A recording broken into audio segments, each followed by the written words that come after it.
además pedirles disculpas, pero bueno, la aviación es así y nada ajeno ni al aeropuerto ni a la compañía que podamos achacar, simplemente se ha colado un animal en el recinto aeroportuario y por seguridad la pista tiene que permanecer cerrada, así que espero que este trastorno sea lo menos difícil para ustedes. Que tal? Boas tardes. Acabano de escoitar deste xeito, desculpábase o comandante dun voo procedente de Madrid con destino a Coruña. Foi un dos avións que tivo que ser desviado a Santiago pola presenza dun xabaril na pista do aeroporto herculino. Ata 2 horas tivo que estar pechado ata que se puido abater o animal, algo que sucedeu pouco antes das 11 da mañá. O incidente provocou tamén atrasos nos voos que saían esta mañá cos consecuentes trastornos pros pasaxeiros. Hay un único vuelo al día, entonces significa que vamos a perder una noche de hotel en Nueva York y que perdemos 24 horas y no sabemos cómo gestionar el asunto, pues perder 24 horas y no lo vemos fácil. Esta foi unha noite de moito frío en todo o país. Os que notaron máis foron os verinenses. Ali os termómetros rexistraron mínimas de menos 5,6 graus. A medida que avanzou a mañá as temperaturas foron subindo, pero aínda así a 1 da tarde superaban en poucos 4 graus. Así que non queda outra que abrigarse. Que fai moito frío, xa onte facía moito e hoxe moito máis. Agora cada día máis, temos que aguantar o que veña. Notouse moito, sobre todo para mañá. Había moitísima xada, todo blanquísimo e todo o mundo encollido por a calle.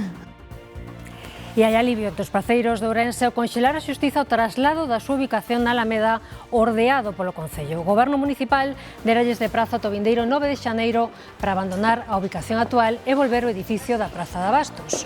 Os comerciantes insisten en que non está condicionado por dentro para poder traballar. A praza non quedou ben, ahora, despois de tanto tempo, se nos está dando a razón de que a praza non quedou ben, moi bonita por fora, un desastre por dentro.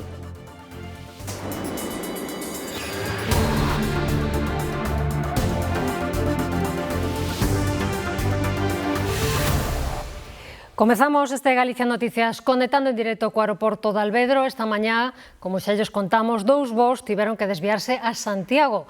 En esta ocasión o problema non foi a falta de visibilidade, foi, escoiten, un xabaril. Cintia Piñeiro, contanos, que foi o que pasou? Así é, a presenza do xabaril nas pistas do aeroporto provocou o seu peche durante menos dunha hora, tempo suficiente para que se provocasen atrasos e mesmo desvíos a outros aeroportos. Esos desvíos foron ao aeroporto de Santiago de Compostela e os afectados foron un avión procedente de Milán e outro procedente de Madrid. Ademais, os pasaxeiros asegurábanos que os atrasos son significativos, pois algúns deles perden estadías xa pagadas e outros mesmo escalas con outros aeroportos nacionais. O animal foi abatido ás 11 da mañá e o aeroporto puido pouco tempo despois restablecer as súas operacións. Bueno, además pedirles disculpas, pero bueno, la aviación es así y nada ajeno ni al aeropuerto ni a la compañía que podamos achacar, simplemente se ha colado un animal en el recinto aeroportuario y por seguridad la pista tiene que permanecer cerrada. Así que espero que este trastorno sea lo menos difícil para ustedes. Ahora estamos preocupados porque imagínense, vamos para Colombia y compramos el vuelo de Bogotá a Cúcuta y pues nada, tendríamos que perderlo si no nos lo cambian porque... Nosotros perdemos la conexión y entonces perdemos la conexión. Tenemos que, no sé, si volver mañana o dormir en Madrid, no sé qué tenemos que hacer. A ver qué nos dicen aquí en la oficina.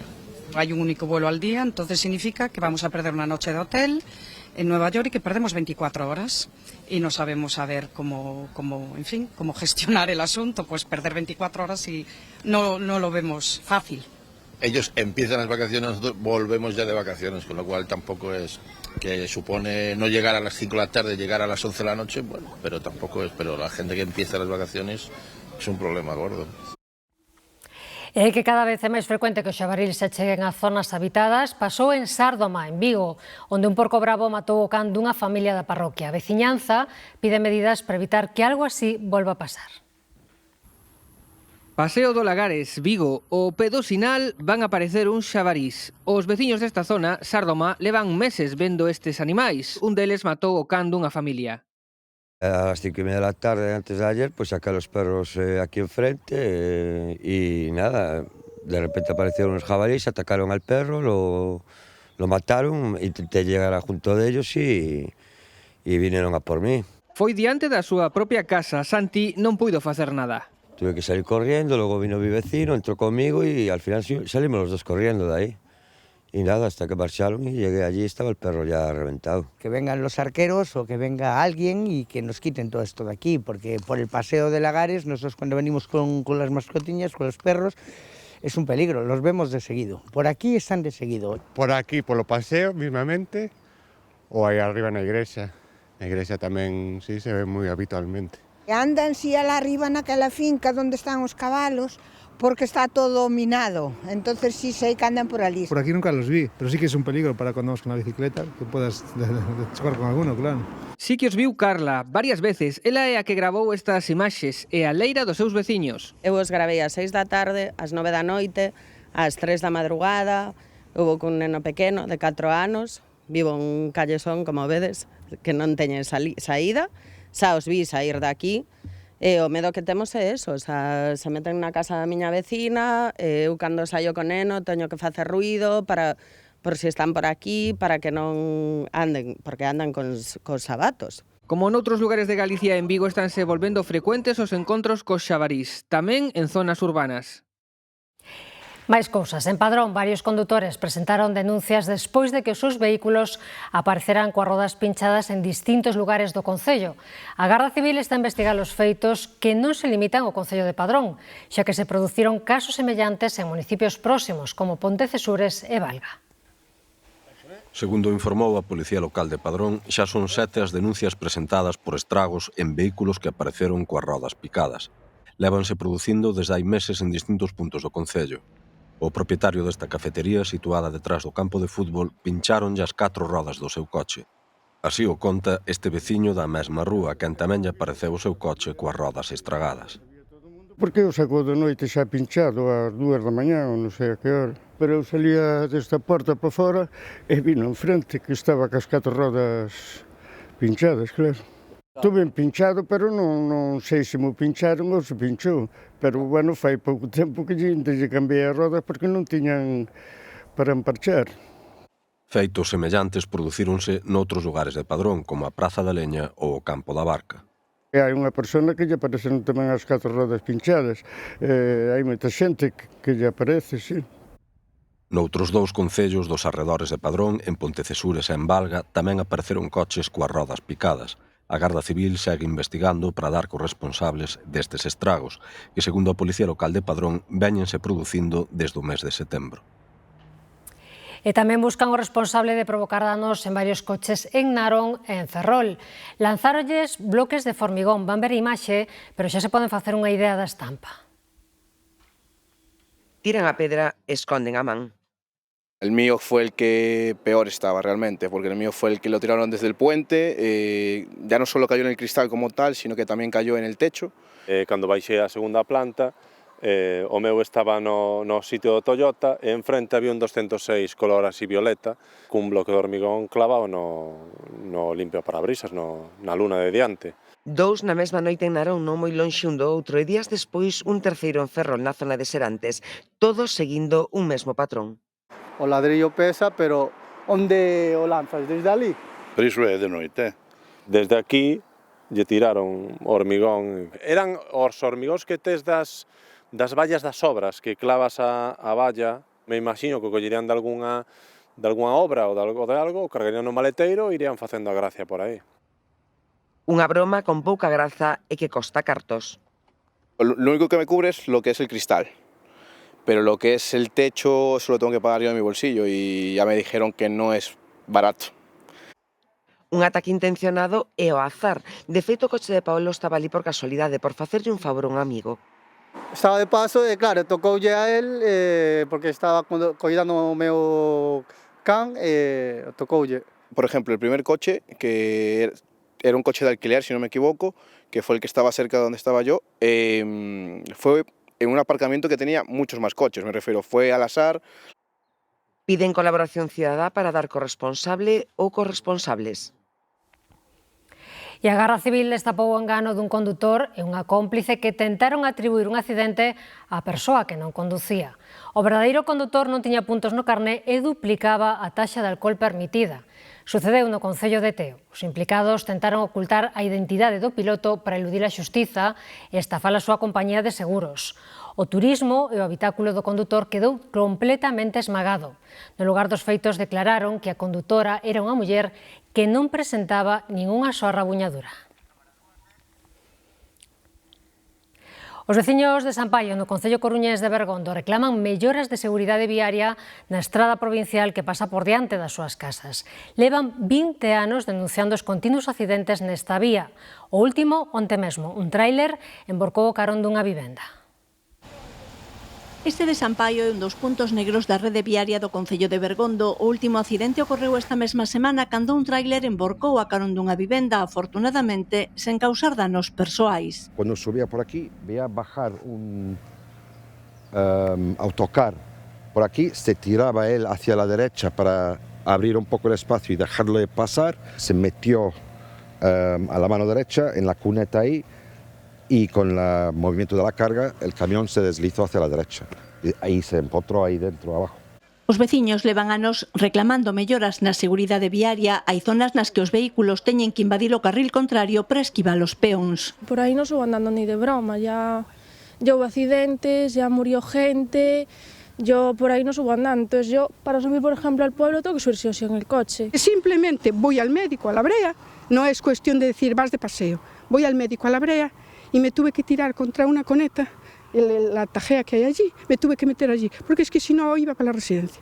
Ves que aquí pasa un tráiler, pequeño tráiler, no hay espacio para dos coches, entonces no hay espacio para dos coches, con un peatón aí, tens que andar mirando para adelante e para atrás, es que es peligrosísimo. Os veciños din que as obras de mellora están pendentes dunha propiedade protexida por patrimonio que impide ampliar a estrada provincial. Fixeron un muro ilegal a principios dos 90, o propietario conseguiu que patrimonio lle protexera todo, incluso a casa que lle ampliaron casi 1000 metros cuadrados. A Deputación da Coruña comprometeuse a iniciar as obras de mellora antes do verán, pero os veciños piden celeridade. Isto é todos os días, o sea, eu personalmente, cando saio co coche, me vou hacia Cortiñán e saio por Cortiñán, porque aquí... A estrada comunica dous polígonos industriais e serve ademais de conexión coa autovía A6. E outro punto perigoso, ata 7 accidentes en menos de 4 meses converten unha estrada comarcal en punto negro o seu paso por unha parroquia de Boiro. Afortunadamente non hai que lamentar vítimas mortais nestes sinistros, pero sí danos importantes provocados en todos eles na mesma casa. Desde finais do verán, Pilar non gana para sustos. Ata 7 accidentes de tráfico leva contabilizados sacaron da súa vivenda, situada no lugar de Lamas, á beira da estrada comarcal AC305, o seu paso por Boiro. O día 30 de agosto, 7 de diciembre, van 7 coches. 5 empataron contra a miña casa e 2, tuveron a suerte de que non lle pasou nada. Un punto negro nesta estrada, nas coñecidas como curvas de Lamas en Cespón, e que nos anos 90 foron testemunha de 2 accidentes con víctimas mortais. Houbo 2 casos mortais, 2 chicos xóvenes en diferentes accidentes, e meu irmán foi atropellado aquí na acera, viña de traballar, e viña andando pola acera, a 1 da tarde, unha salida de vía, atropellouno. Foron feridas leves, pero o susto non cho quita nadie.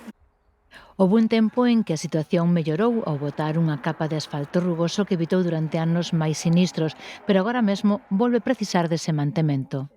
O problema aquí é a capa que ten esta carretera. Esta carretera necesita unha capa, un firme máis rugoso, que aquí, por exemplo, no inverno sempre está a carretera mollada, unha diña que se toca o freno aí na curva, os coches deslízanse, e todos veñen hacia o lado dereito, claro. Así que, farta da situación, Pilar presentou un escrito en que reclama que se arranxe esta estrada para que non volvan producirse máis sinistros. Presentei un escrito no Axuntamento no mes de novembro e, viñeron da Xunta aquí a mirar e o único que puxeron foi unha señal que con choiva que se salen os coches. Pero bueno, a min esa señal verdadeiramente non me fai nada. Este tramo está para 60, que os coches que se salen non é que veñan lanzados, o problema é a curva. E non vai parar ata que se adopten medidas para rematar con este punto negro. Finalmente, a Xustiza dalles a razón aos comerciantes da Praza de Abastos de Ourense e frea o seu desaloxo do emprazamento provisional na Alameda. A decisión xudicial non entra polo momento no fondo da cuestión, pero si admitiu a trámite o recurso interposto pola Asociación de Praceiros contra a orde de desaloxo fixada polo Concello pro vindeiro 9 de xaneiro, unha orde de desaloxo que queda polo de agora suspendida. E mentres o alcalde di que esta é unha nova xogada dos praceiros para gañar tempo, dende a Asociación de Comerciantes aseguran que queren regresar ao edificio orixinario, pero cunha transición ordenada e cando se dean as condicións para traballar ali. Seguimos pensando que vai haber unha solución negociada. Queremos que cando o señor alcalde teña a información adecuada e non teña ningunha información que nos decimos que non se adecúa á realidade, e dicimos isto porque a praza non quedou ben. Ahora, despois de tanto tempo, se nos está dando a razón de que a praza non quedou ben, moi bonita por fora, un desastre por dentro.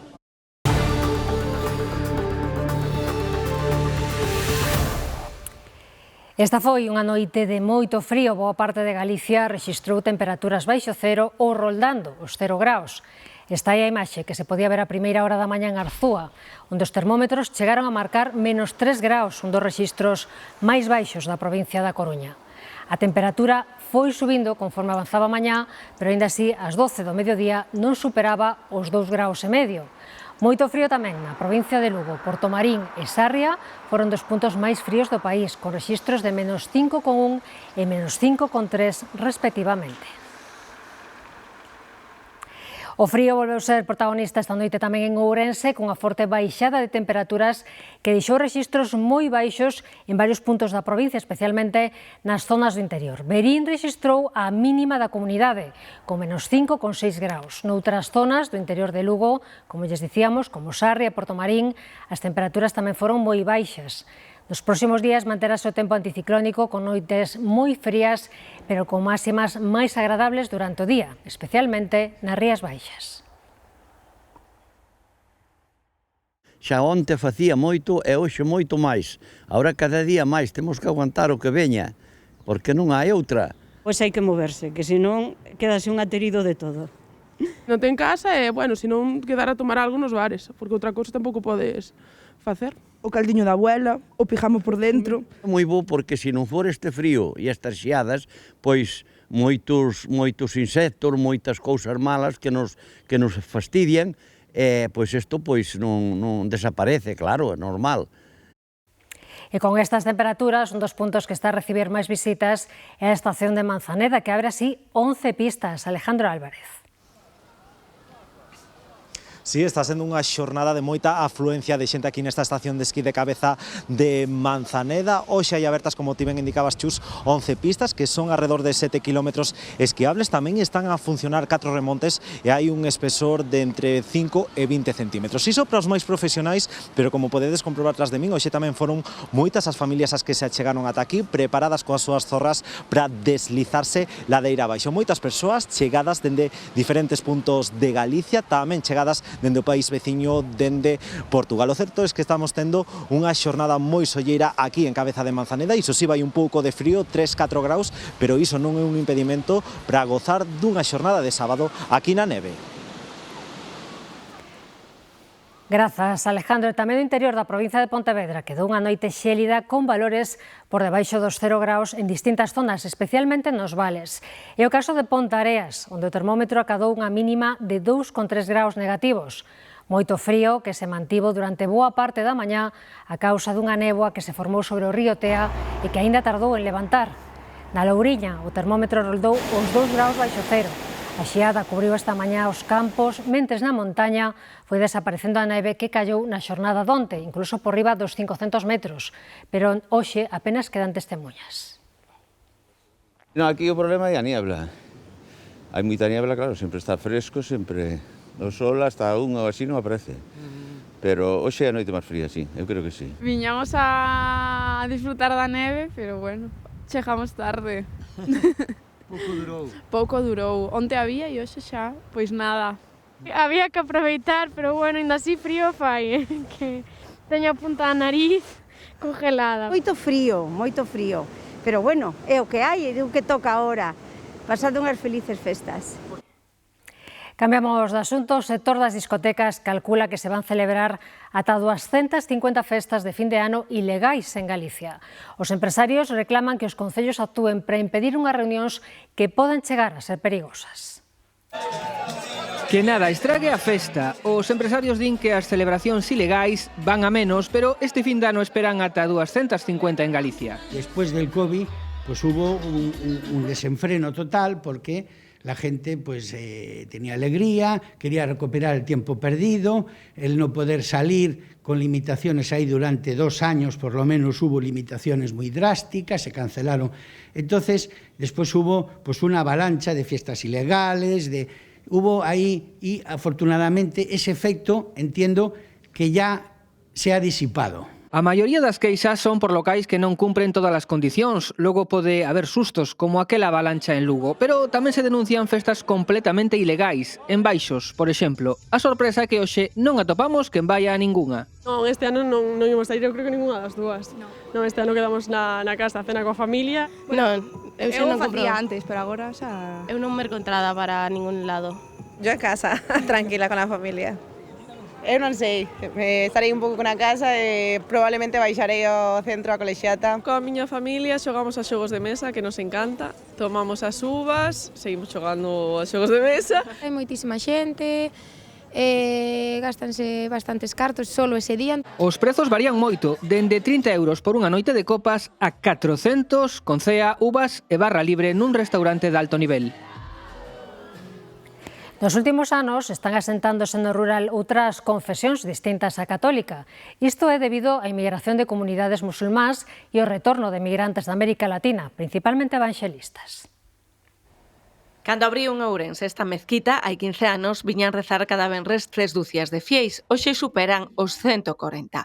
Moitos son homes novos, recén chegados principalmente de Marrocos, Senegal, Pakistán e Palestina. Ahora algo pequeñito, ahora no llega la gente, ahora viene mucha gente, ahora mucho extranjero islámica de Islam, muchos. En Xinzo, en proporción, a comunidade musulmá é aínda máis grande.